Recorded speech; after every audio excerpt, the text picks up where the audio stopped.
Amid the drama unfolding at Revenue Group, the company has named Danny Leong as its new Group CEO effective tomorrow. In a statement today, Revenue Group said Leong has over 28 years' experience, having served in companies across ASEAN from various industries including fintech, payments and F&B retail point of sale. Prior to joining Revenue, he served as the Group CEO for Bursa-listed firms, GHL Systems and Kuskapi.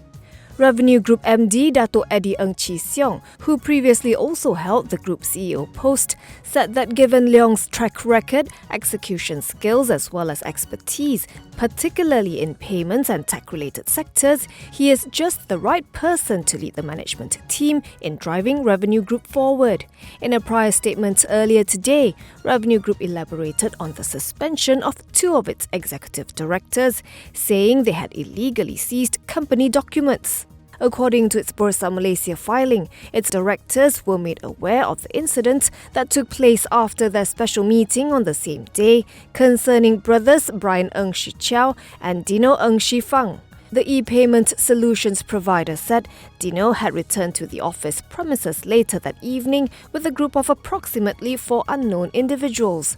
They were denied entry but forced their way in, seizing about 30 boxes of documents and items without the clearance from the board or the company.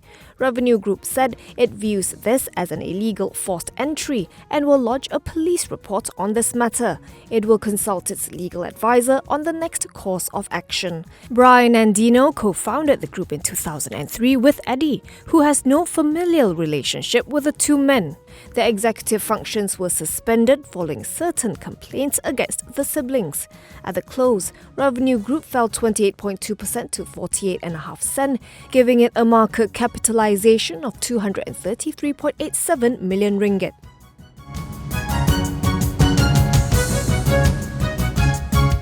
Former Johor Bahru lawmaker Tan Sri Shahri Abdul Samad has been given a full acquittal in his criminal trial for failing to declare 1 million ringgit to the Inland Revenue Board. This was after the prosecution decided not to continue the case against the former Felda chairman and asked for a discharge not amounting to acquittal. Shahrir's lawyers, however, pointed out that the investigating officer in the case had admitted that the charge was made based on insufficient evidence. With the case already at its tail end in the prosecution's stage, they argued that the client should be fully acquitted. Asked why they decided to drop the case, the prosecution told the court that they were instructed not to continue with the case, adding that there are no plans to pick it up again. Shahrir was charged in early 2020 with money laundering by not declaring to the taxman the 1 million ringgit he received from now jailed ex-PM Datuk Sri Najib Razak in 2014. The sum is believed to have come from unlawful activities.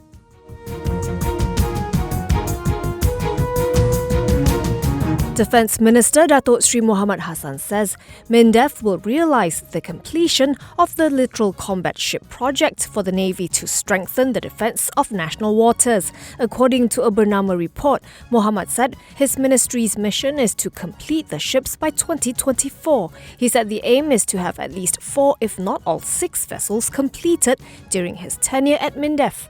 He added that he has consulted the Ministries of Finance, Economy and Defence to get a clearer picture of the situation. Mohammed said, "We are not interested in suing anybody or putting someone behind bars. What I'm interested in is to see the ships in our waters by July 2024.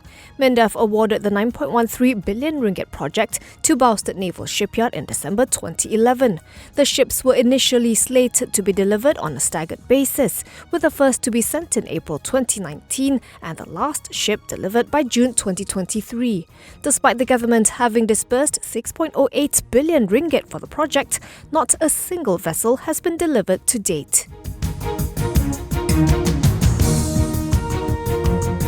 Maybank Investment Bank says While Malaysia should see its economic growth moderate this year, it is unlikely to fall into a recession as local monetary policy remains non-restrictive, while softening of consumer spending is cushioned by excess savings built up over the last 2 years. The investment bank is forecasting a 4% GDP growth for 2023 versus the estimated 8% growth last year. Its chief economist Suhaimi Ilyas said at a media briefing that consumer spending growth is estimated to slow to around 6% this year from just above 11.5% in 2022. But consumers are expected to tap into the excess savings, which they have built up since 2020 amid lockdowns and economic stimulus measures such as cash handouts, financial assistance, and the 145 billion ringgit worth of pre-retirement EPF withdrawal schemes. Plus, inbound tourism should sustain a reopening tailwind this year, while robust approved investment growth is likely to continue amid supply chain relocation and rising capital expenditure for data centers, 5G infrastructure as well as automation. Nonetheless, Suhaimi said China will be a wild card. With every 1 percentage point change in the world's second largest economy's GDP, Malaysia's growth will be affected by swinging 0.5 percentage points accordingly. PN17 company SCOMI Group plans to buy an additional 60% equity interest in its power generation solutions JV firm Hartamas Megah, raising its stake in the company to 80%. In a filing today, the oil and gas service provider said its subsidiary SCOMI Capital inked a heads of agreement with its JV partner X-Air Generators so that they may negotiate and finalize the terms and conditions of the sale. The parties have 3 months to settle on a deal. It added that the potential acquisition is intended to be undertaken as part of its proposed regularization plan. Hartamas Megah was set up to market, sell, lease and maintain energy-saving gensets to various markets. Currently, X-Air holds an 80% stake in the JV, while SCOMI Capital holds 20%. SCOMI fell into PN17 status in December 2019. The company's shares were suspended on April 20th, 2022 after Bursa Securities rejected its request for a further extension of time to submit its regularization plan.